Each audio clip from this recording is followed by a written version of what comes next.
Of all the countries that are pushing back against the woke ideology that is so prevalent in the West today, I believe Russia is the one that's leading the charge. They are really putting themselves out there and saying, hey, this is what I stand for, this is what I value. If you value that as well, you're welcome here. And that is a real change from their residency programs of the past. Hi guys, my name is Kurt Provost and this is Exit West, the channel where we look into the crisis the West is experiencing today and explore some of the opportunities that are presented outside of the West, and I believe this is one of them. Now, for some of you, this will not fit at all, it will not be suitable, but for others, it may just be exactly what you're looking for. So let's explore it together. In the past, what was required to become a resident was to be in the country, learn Russian well enough that you could pass a language exam. Not just a language exam, you would have to know history and Russian law. And you would pass this exam, hopefully. I've heard it's a very challenging exam. And once you've passed that, then you would be eligible to gain temporary residency. Not quite straight away, because there's actually quotas, and this was one of the biggest barriers besides the language and knowledge aspect of it.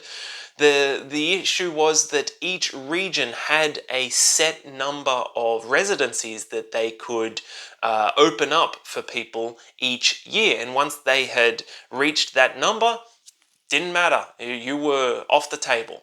Didn't matter how qualified you were. Didn't matter if you passed the exam. You couldn't get residency that year. You would have to try again.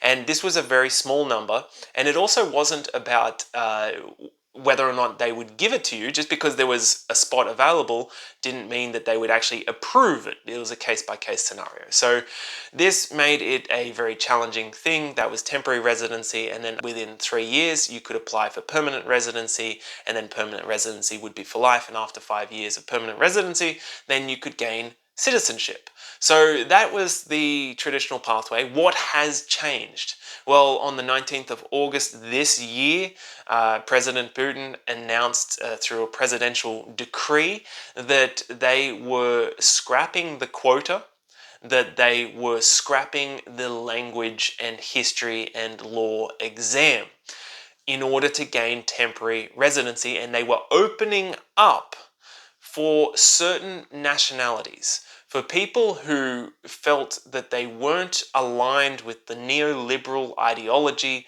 of many of the Western countries, which, if you're watching this channel, that probably describes you. You could gain asylum of sorts within Russia, because they would open up the doors and say, we want people who respect traditional values, and this will be a new home for you. As a result, they have streamlined the process and removed many of those barriers that has just made it much more attractive now for those who are interested in Russia. So the countries that this is open to are on the screen in front of you, but if you're in the West, it essentially covers pretty much all of the West. The main ones like US, Canada, UK, most of Europe and Australia, New Zealand, places like this, then you are eligible for this new residency agreement. So what's the process that you need to go through? First off, you will start by applying within your consulate, your Russian consulate, wherever it is that you reside. If you happen to be overseas but you reside within that place, you've got residency there, then you apply from that country. So you apply for a 3-month private single entry visa. This previously didn't exist. You don't require an invitation to gain that visa. It is something that is brand new. And what happens is they will approve that visa for you, and that will give you the right within the next 3 months to travel to Russia on a single visit. So you go there and you take the documents. I'm going to share with you the documents that you need, and you take that to Russia. Once you arrive in Russia, you have 7 days to register yourself. This is normal. When I was in Russia, that's the people who had invited me there. They registered me at their address, and this is just the normal process of registering where it is you're staying. If you're at a hotel, they'll do that. If you're renting an apartment, the landlord will do that. So once you've registered, then you have 3 months to apply for temporary resident permit with the documents. And once you have applied for that residence permit, it will take about 4.5 months for all that paperwork to be processed. So some of you will say, hold on, I've only got 3 months to stay in the country. No, you've got 3 months to submit that paperwork and officially apply for the temporary residency. And once you have submitted that documents, you are welcome to stay for as long as it takes for the documents to be cleared. So you don't have to really worry about the visa after that. And then it's a case-by-case scenario. So, but fingers crossed, you will be approved. Obviously, you don't have to do the language test, and there's no quotas applying to that. So you will then gain temporary residency, and that gives you the right to work within Russia. It gives you the right to set up a business of some sort if that's what you want to do, and it gives you the right to public medical care as well. So essentially, you're acting like a citizen without the right to vote. You can't be conscripted and things like that. So temporary residency will be for 3 years. But if you are feeling confident enough, within 8 months of gaining your temporary residency, you can sit the exam, the language exam and the history and law exam, to potentially gain permanent residency. So as short a space of time as 8 months up to 3 years to essentially learn the language. This is assuming you're loving it, you want to stay on much longer. Then that will be an amazing option if you then gain permanent residency within a country that is definitely offering you up different opportunities to what we find in the West. Russia is not for everyone, that is for sure. I've been to Russia and it's one of my absolute favorite places in the world. I cannot wait to get back to Russia, but there are two major concerns that I personally have with this for me. It may not be a concern for you, but I'm in Australia and I'm used to warm weather, long summers, lots of sunshine, and winter is a big concern for me. I'm not entirely sure that that would be the most suitable environment for me to live in. So there's something to think about on that front, because it definitely gets really cold compared to Australia. Maybe that's not an issue for you if you're living in Scandinavia and you're totally used to it. Maybe that is something that's totally fine and it's a better cost of living. From what I can tell from friends that are in Russia right now, and from watching a lot of YouTube content creators who are living in Russia, life seems to be very good there. It's difficult to read between the lines because it's such a black and white topic for so many people. So either you have the Western perspective that Russia is the ultimate enemy and anything to do with Russia is bad and you're a bad person if you even consider this, and that everything coming out of Russia is fake and you cannot believe it at all and people are in great hardship there.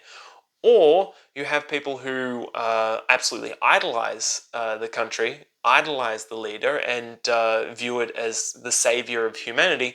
I'm not sure if it's either of those two things. I feel like it's somewhere more in between because, well, we're a world full of fallible human beings and no one is perfect.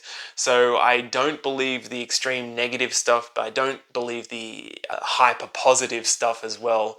I think it's somewhere much more in between, and you've got to figure out if it's going to be suitable for you or not. So the second concern that I personally have is that obviously there is the ongoing conflict.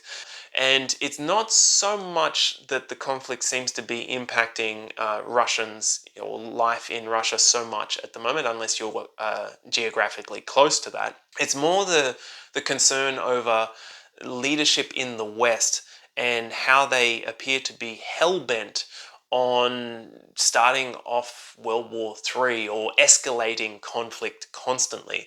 And that is something that is concerning. It'll be interesting to see what happens over the next few months, rest of this year. If you want to do this, what's the paperwork that you need? Well, first off, you'll need a valid passport with at least 5 blank pages in it so they can put the visa in there. You want to apostle your birth certificate, marriage certificate, police and background checks that you will get done in your home country that you reside in. And it has to be applied to each and every family member that is applying for this.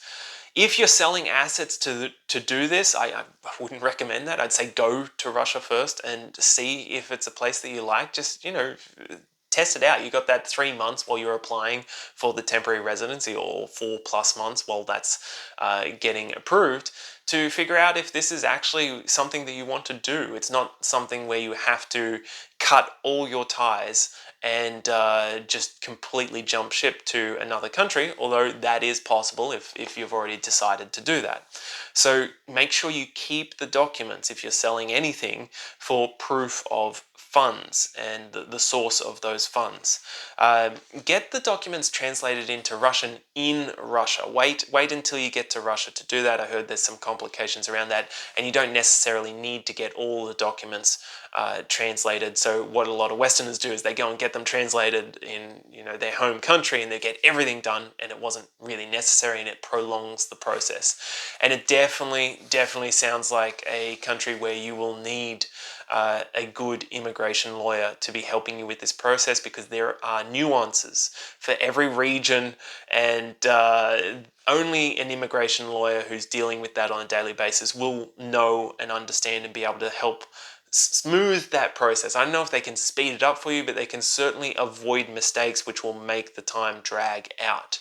So I'm going to be looking for some great immigration lawyers. If you know of any, let me know, and I'll share their details below for you guys when I get more info on this. So what do you think, guys? Is that interesting? Is that helpful for you? Leave a thumbs up if so, and a comment. I'd love to hear what you think about this option. It's definitely a controversial one. Some people are really happy about this news and others not so much. So let me know what you think. If you've got questions, drop them below and I'll do my best to answer them as I look into this much further. I am a brand new channel, so I appreciate all the support, the sharing, the subscriptions, and the comments. Thank you very much, guys. And always keep in mind that I don't believe there are any perfect places out there, but I do believe that there could be a perfect place for you. So let's find it together.